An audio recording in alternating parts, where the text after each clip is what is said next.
वो बहनें जो हमल नहीं चाहती और हमल को ज़ाया कर देती हैं और कुदरती कोई वक्फा भी नहीं करती और इतना इग्नोर करती हैं खुद को, फिर अचानक से हमल हो जाता है और फिर वो मेडिसिन खा के उसको ज़ाया कर देती है, उन बहनों की बॉडी पे क्या असरात पड़ते हैं, क्या नुकसानात है। देखिए, सबसे पहली चीज़, वो बहनें जो कहते हैं कि हमारी स्किन ठीक नहीं हो रही, हमारे नेल्स, हमारे हेयर्स ठीक नहीं हो रहे। देखिए, बाल अगर आपके बढ़ नहीं रहे, झड़ रहे हैं, तो सबसे पहली वजह यही है कि आपको बहुत ज़्यादा वीकनेस है। जब आपका बच्चा ज़ाया होता है तो आपको इस हद तक वीकनेस हो जाती है कि आपके नेल बढ़ना रुक जाते हैं, एक लॉन्ग टाइम के लिए आपके बाल लंबे होना रुक जाते हैं, बालों की शाइनिंग खत्म हो जाती है, आपकी स्किन खराब हो जाती है। क्योंकि हमारी बॉडी को, हमारी स्किन को जिस चीज़ की ज़रूरत होती है वो सारी चीज़ें हमल ज़ाया के साथ बह जाती हैं, निकल जाती हैं। अब आपको ये समझना है। देखिए, एक चीज़ है, एक बॉडी है, एक बच्चा जब पैदा होता है तो उसके जिस्म में उसकी स्किन कितनी शाइन कर रही होती है, कितनी साफ और ग्लो होती है। देखिए, उसके minerals, vitamin, proteins, calcium, iron, तमाम चीज़ें पूरी होती हैं। अब हमारी बॉडी, जबकि एक बच्चा हमने पैदा कर लेना है, उसकी कम वीकनेस होती है, जबकि एक बच्चे को हमने ज़ाया करना है तो उसकी वीकनेस इस हद तक होती है कि वो 40 प्लस एज में जाके आपको बहुत ज़्यादा नुकसान देती है।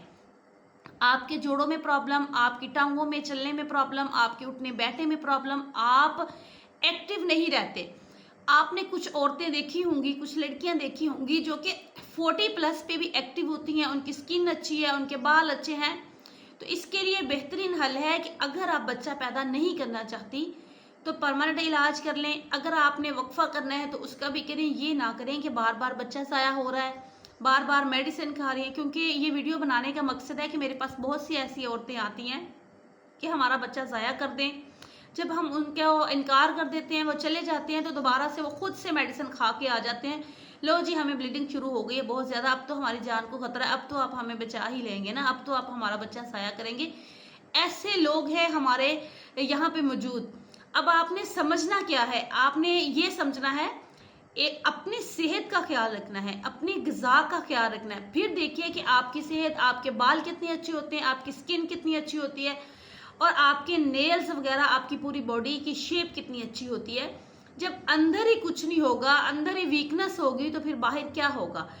हमें तो चाहिए कि आम रूटीन के साथ आयरन सप्लीमेंट्स लेने चाहिए, विटामिन डी और कैल्शियम लाजमी इस्तेमाल करना चाहिए।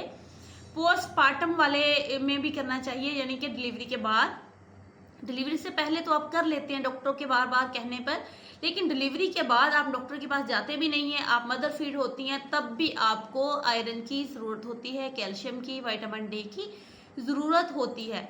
अब यहाँ पे समझने वाली जो चीज़ है वो यही है कि आपने अपनी सेहत का अगर ख्याल रखना है। ज़्यादातर स्किन, बाल उनके ख़राब हो रहे होते हैं जो बार बार बच्चे ज़ाया कर रही हैं या वो बार बार बच्चा पैदा कर रही हैं।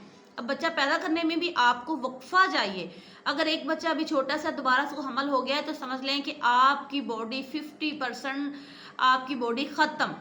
आप समझे, अंदर से मसले, मसाइल, बीमारियां शुरू हो जाती हैं। अब यहाँ पे आपको रिक्वेस्ट करूँगी, अगर आपने मुझे फॉलो नहीं किया तो फॉलो करें और सब्सक्राइब कर लें मेरा यूट्यूब चैनल पे जाकर। मिलेंगे किसी नेक्स्ट वीडियो में। Thank you.